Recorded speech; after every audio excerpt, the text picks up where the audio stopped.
أدنى نور الأمة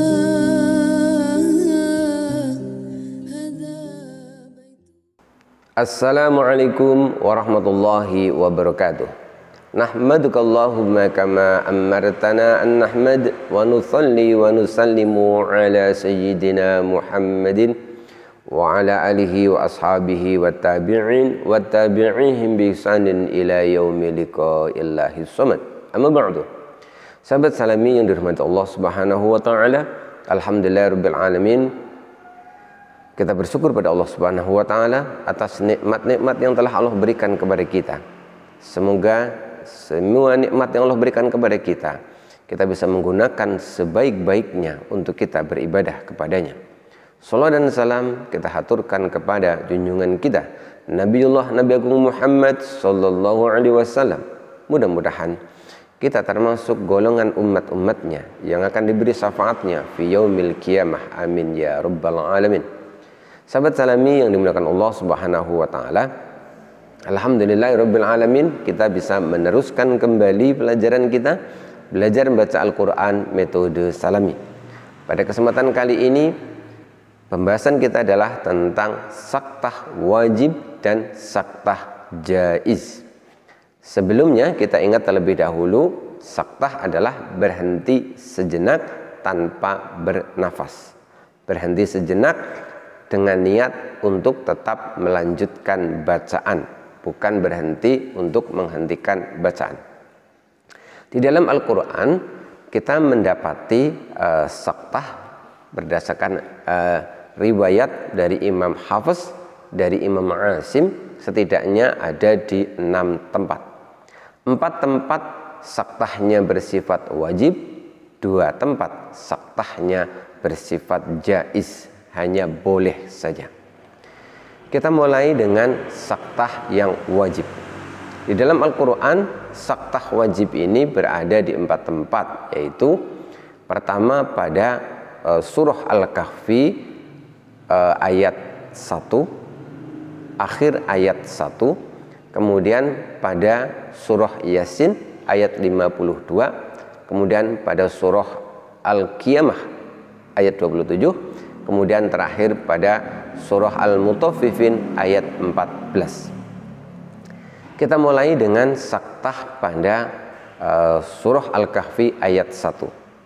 Sebelumnya perlu kami jelaskan bahwa saktah di sini hukumnya wajib apabila kita membaca ayat 1 ini ingin diwasolkan, ingin disambungkan dengan ayat yang kedua.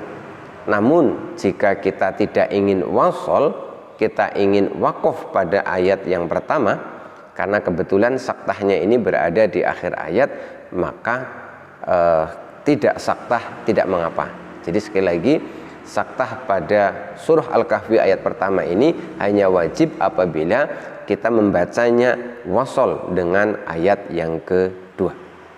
Perhatikan baik-baik, kita akan membaca dengan saktah pada akhir ayat pertama di surat Al-Kahfi ini. Bismillahirrahmanirrahim.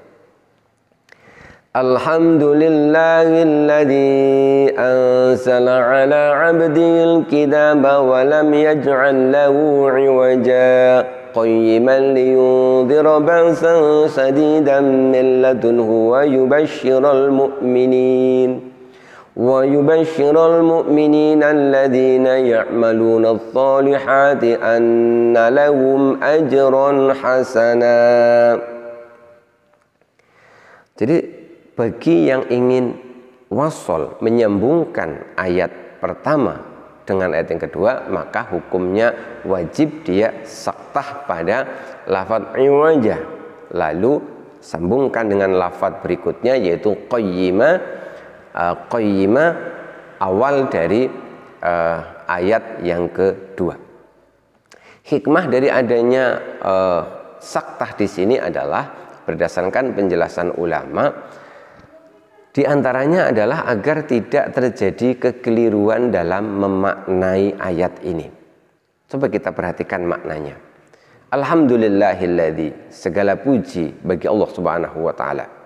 alladzi anzala, yang telah menurunkan ala abdihi, kepada hambanya, kepada Nabi Muhammad SAW, al-kitaba, yaitu kitab Al-Quran, walam yaj'al lahu iwaja, dan Allah tidaklah menjadikan Al-Quran itu bengkok. Kemudian arti dari ayat yang kedua, qayyiman liyundhira ba'san shadidan min ladunhu. Allah menjadikan Al-Quran ini qayyiman, lurus, liyundhira ba'san shadidan, agar dengan Al-Quran ini Rasul bisa memberikan peringatan tentang siksa Allah yang sangat pedih, min ladunhu, yang berada di sisinya. Wa yubasysyirul mu'minina, dan agar Rasul memberikan kabar gembira kepada orang-orang yang beriman. Alladzina ya'maluna sholihati, yaitu orang-orang yang beramal soleh. Anna lahum, bahwa bagi mereka ajron hasanan, terdapat pahala yang baik. Inilah makna yang sebenarnya. Kenapa harus saktah? Karena apabila tidak disaktah maka bisa terjadi kesalahpahaman.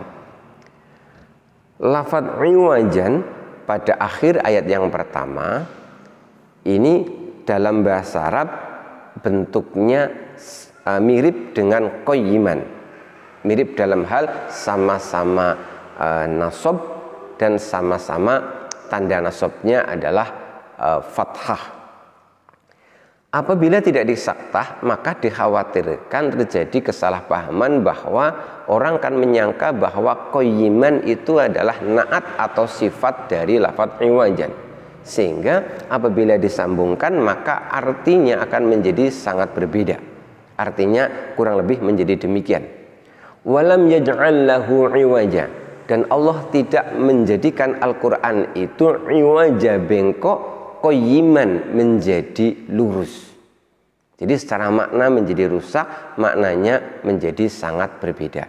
Karenanya bagi yang membaca dua ayat ini diwasolkan, maka wajib hukumnya untuk saktah pada iwaja, kemudian dilanjutkan dengan qayyiman. Kemudian yang selanjutnya, saktah yang wajib berikutnya kali ini ada pada surah Yasin ayat 52. Perhatikan baik-baik. Bismillahirrahmanirrahim. Qalu ya wailana man ba'atsana min marqadina hadza ma wa'ada ar-rahman wa sadaqal mursalun. Ayat ini secara makna artinya adalah qalu, berkata orang-orang kafir, ya wailana man ba'atsana, aduh celaka sekali, memba'asana mim marqadina, siapakah yang membangkitkan kami dari kubur kami. Hadza ma wa'ada ar-rahman, inilah yang dijanjikan Allah Subhanahu wa taala yang memiliki sifat Rahman. Wa sadaqal mursalun, dan benarlah apa yang disampaikan oleh para nabi dan para rasul. Ayat ini sepintas adalah satu kalimat, namun ternyata apabila diperhatikan lebih mendetail, ternyata ayat ini berisi ucapan dua kelompok orang yang berbeda. Yang pertama adalah ucapan dari orang-orang kafir, yang kedua adalah ucapan dari orang-orang mukmin. Kapan itu? Ketika mereka dibangkitkan pada hari kiamat nanti. Hikmah dari adanya saktah pada lafadz mim marqadina adalah untuk memisahkan antara ucapan orang-orang kafir dengan ucapan orang-orang mukmin, orang-orang yang beriman. Sehingga apabila tidak disaktah maka secara makna akan membingungkan. Dan bila disaktah maka kita akan mudah untuk memahami ayat ini. Bahwa ayat ini sekali lagi bisa dimaknai berkatalah orang-orang kafir, aduh celaka, siapakah yang membangkitkan, membangunkan kami dari kubur kami.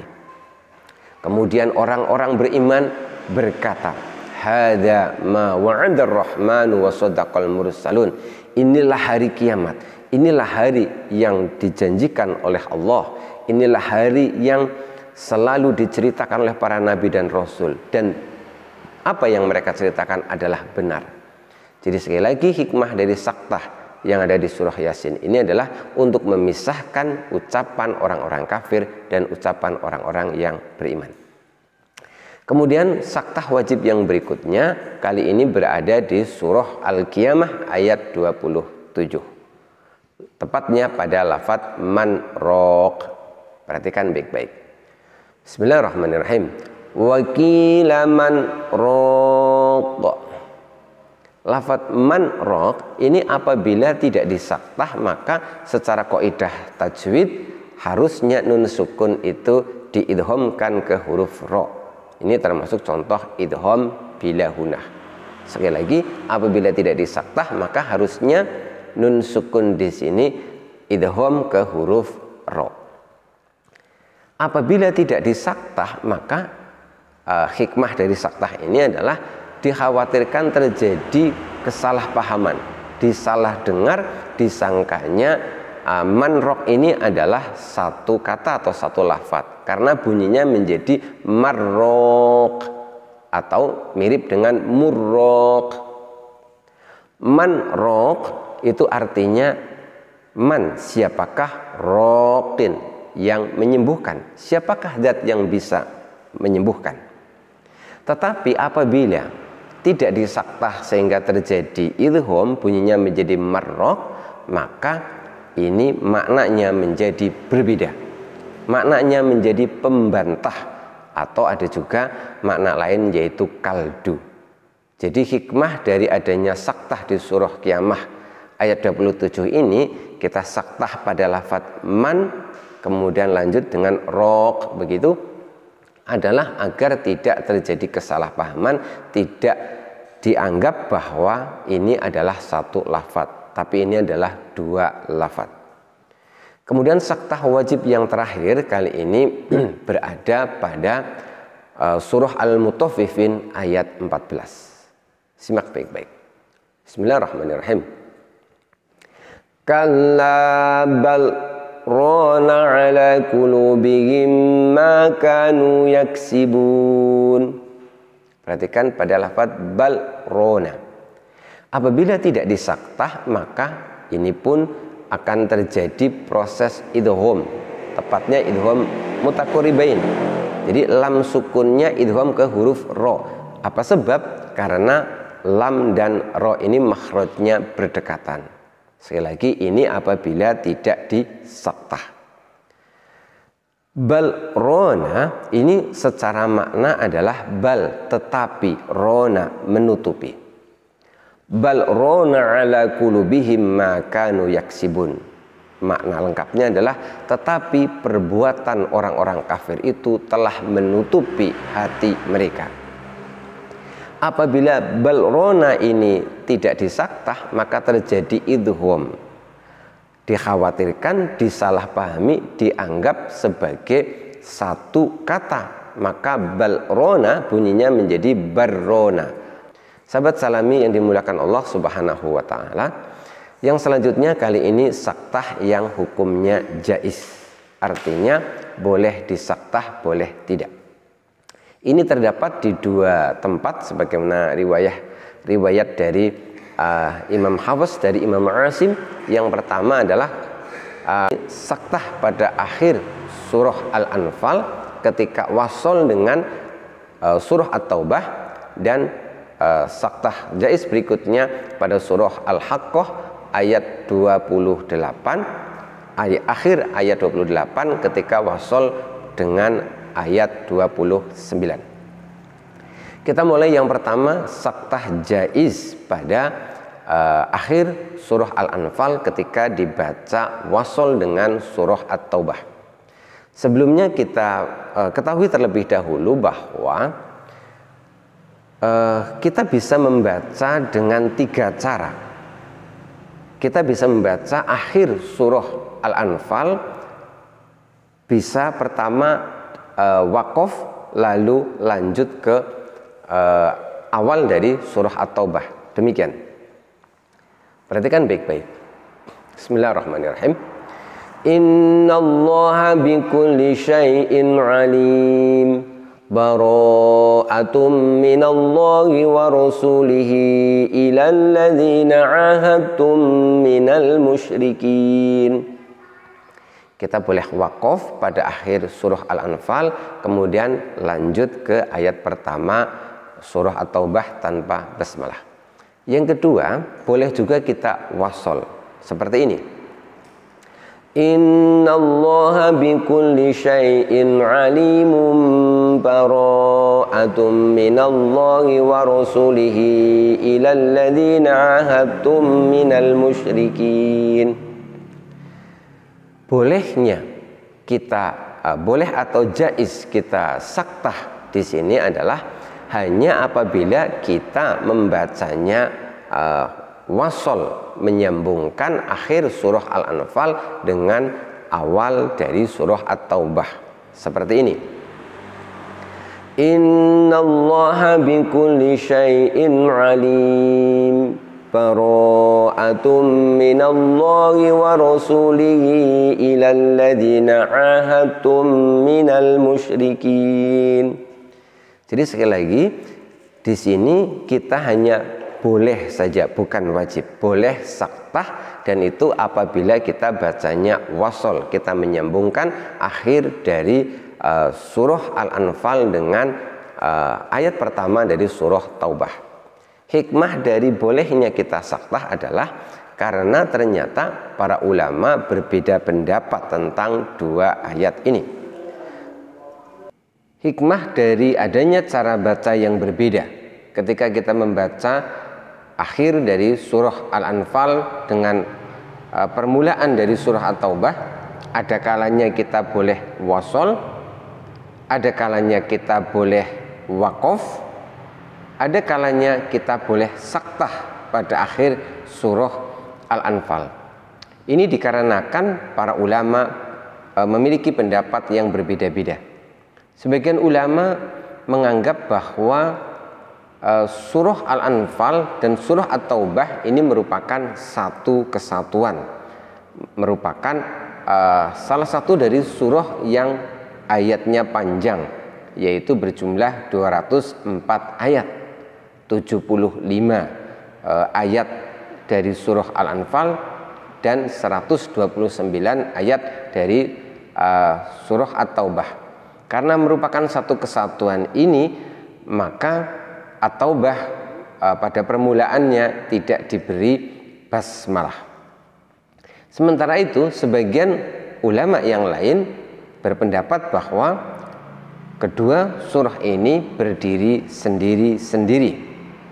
Surah Al-Anfal sendiri sebanyak 75 ayat dan surah At-Taubah berdiri sendiri sebanyak 129 ayat. Karena masing-masing ini berdiri sendiri-sendiri, maka kita membacanya adalah dengan wakaf pada ayat terakhir dari surah Al-Anfal, kemudian dilanjutkan dengan ayat yang pertama dari surah At-Taubah. Kemudian yang ketiga adalah kita boleh saktah. Kita boleh saktah pada akhir dari surah Al-Anfal. Adanya saktah ini diantara tujuannya adalah bahwa sebagaimana saya sebutkan tadi, untuk menunjukkan bahwa di sini terjadi perbedaan pendapat di antara ulama. Jadi adanya saktah, bolehnya kita atau jaiz hukumnya kita saktah pada akhir dari surah Al-Anfal ini untuk menunjukkan bahwa ulama berbeda pendapat. Ada yang menganggap bahwa kedua surah ini adalah satu kesatuan, dan ada yang menganggap bahwa kedua surah ini adalah terpisah sendiri-sendiri. Kemudian yang terakhir, bacaan saktah yang hukumnya jaiz yang kedua ini terdapat pada surah Al-Haqqah, tepatnya pada ayat yang ke-28, ketika kita membacanya diwasolkan dengan ayat yang ke-29. Sebagaimana surah Al-Anfal dengan surah At-Taubah tadi, maka Ayat 28 dan ayat 29 dari surah Al-Haqqah ini pun bisa dibaca dengan beberapa pilihan. Yang pertama adalah dengan mewasolkan dua ayat ini. Yang kedua dengan cara wakaf pada ayat yang ke-28, kemudian ibtidak pada ayat yang ke-29, atau yang ketiga kita saktah pada ayat yang ke-28. Perhatikan contoh berikut ini. Kita baca dengan tiga macam yang dibolehkan. Yang pertama kita baca dengan wakaf. Bismillahirrahmanirrahim. Ma aghna anni maliyah halaka anni sultaniyah. Berikutnya kita baca dengan cara kita wasolkan. Ma aghna anni maliyah halaka anni sultaniyah. Yang ketiga kita baca dengan cara saktah pada lafaz maliyah. Ma aghna anni maliyah halaka anni sultaniyah.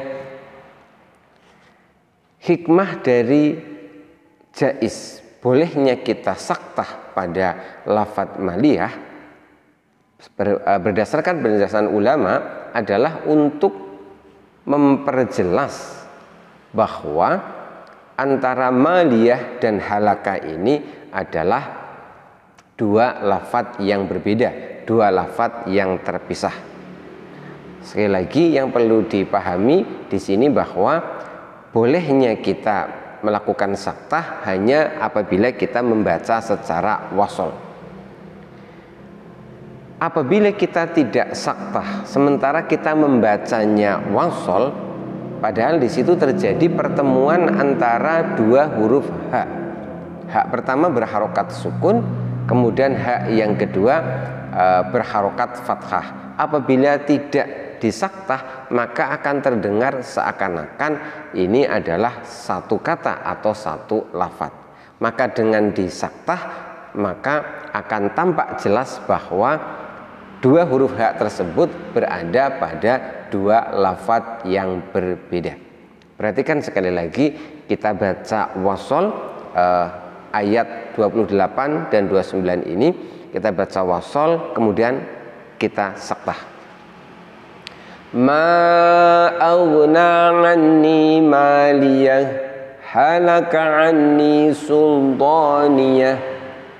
Sahabat Salami yang dimuliakan Allah Subhanahu wa taala, demikianlah pembahasan kita tentang bacaan saktah berdasarkan riwayat dari Imam Hafiz dari Imam Asim, bahwa bacaan saktah yang hukumnya wajib ada 4, yang hukumnya jaiz ada 2. Mudah-mudahan bisa dipahami, mudah-mudahan bacaan Al-Quran kita menjadi lebih baik lagi. Billahi taufiq wal hidayah wa ridha wal inayah. Wassalamualaikum warahmatullahi wabarakatuh.